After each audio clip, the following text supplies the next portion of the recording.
네, 안녕하십니까. 김 박사의 참여 이야기. 오늘은 육묘상에서 나타나는 고온장애에 대해서 한번 말씀드려 보도록 하겠습니다.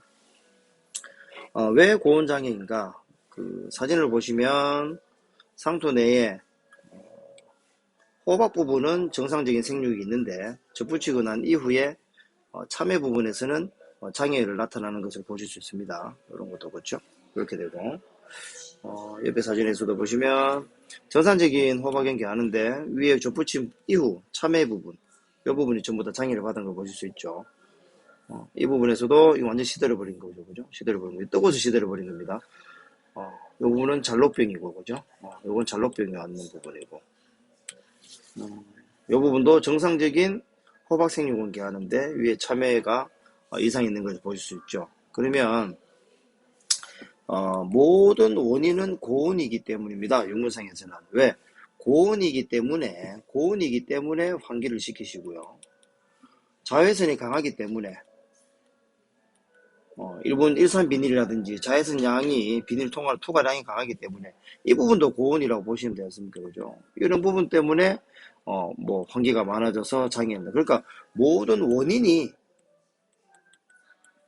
고온이기 때문에 고온에 의한 다들 피해라는 거죠. 고온에 의한 환기, 고온에 의한 뭐 자외선이 강해서 환기를 시키다 보니까 이 환기한다든지 이건 이제 좋은 피해를 유발하는 거죠. 왜냐하면 찬바람이 도는다든지 바람의 양이 환기시키는 바람의 양이 많아진다든지 이런 부분입니다. 그러면 이 부분은 무슨 얘기냐면 그 바람의 그 양이 환기의 양이 많아지면 어떻게 되겠습니까?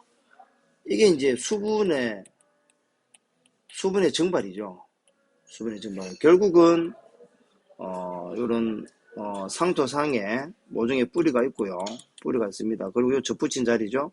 접붙인 위에 참외가 이렇게 형성되어 있습니다. 그죠? 그러면 상토상에서의 수분이 위로 올라가서 접붙인 자리를 투과해서 요 참외로 가야 되는데 이 양이 여기 이제 원 뒷뿌리까지는 정상적으로 올라간다고 치면 접붙인 이후에는 수분량이 적어질 수밖에 없을 것 같습니다. 근데 햇빛이 강해가지고 증발량이 많아진다든지 또 햇빛이 강한 데다가 환기까지 시켜서 바람이 들어와 버리면 바람에 의한 증발량도 많아져 버리지 않습니까? 그래서 결국은 이 수분을 물고 있는 아랫부분 호박 부분까지는 괜찮고 이 위에 참외 부분에서의 수분 증발이 많아져 버리기 때문에 이렇게 사진에서 보시듯이 접붙인 이후에 참외가 시들어지는 이런 증상이 나타나는 거거든요. 결국은 이거는 고온에 의한 수분의 증발이 많아져서 그런 거겠죠, 그죠?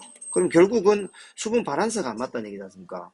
상토 내의 수분, 그 다음에 호박이 있고 접붙인 자리에 올라가는 참외의 수분, 이 전체 수분의 양이 맞아야 되는데 이 올라가지는 수분은 한계가 있고 증발되는 수분 양이 많아지다 보니까 위에 있는 부분에 참외가 시든다 이렇게 보시면 되겠습니다. 그래서 여기가 위에 부분이 시든다고 해서 또 무리하게 밑으로 물을 많이 줘본들 밑에는 과습이 돼버리고 위에는 건조해버리지 않습니까?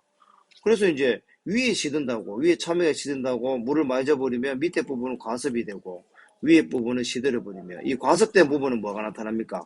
잘록병이라든지 이런 병이 생길 수 있는 거거든요. 그래서 고온에 지금 우리가 뭐 일본 비닐이라든지 일산 비닐이라든지 뭐 자외선 양이 안 그래도 그냥 가만히 있어도 자외선 양이 강해졌지 않습니까? 그죠? 이런 부분 때문에 고온이 되는 건 어쩔 방법이 없습니다.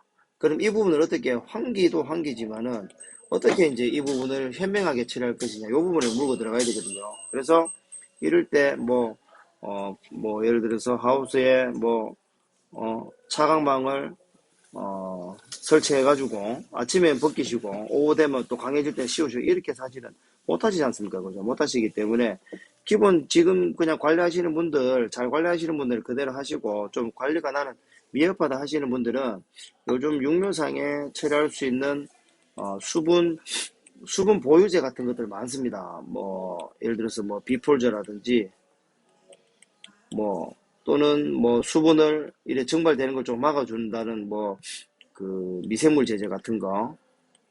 왜냐면 미생물 제제 같은 경우에도 잎에 이래 막을 형성시켜 주거든요. 그러면 햇빛에 의한 증발을 조금 막아줍니다. 수분의 증발을. 잎을 코팅시켜 주기 때문에 뭐 프렌텔프라든지 이런 미생물 제제를 사용한다든지 아니면 비포저 같은 뭐 수분 밸런스를 맞추는 제품을 사용한다든지 뭐 그런 여러 가지 제품들이 있으니까 거래하시는 데하고 상의하셔가지고 그러한 제품들 사용하시든 아니면 관리상에 수분 조절을 잘 해주시든지 해서 수분의 비율을 맞추시는 게 중요하다. 그렇게 말씀드리겠습니다.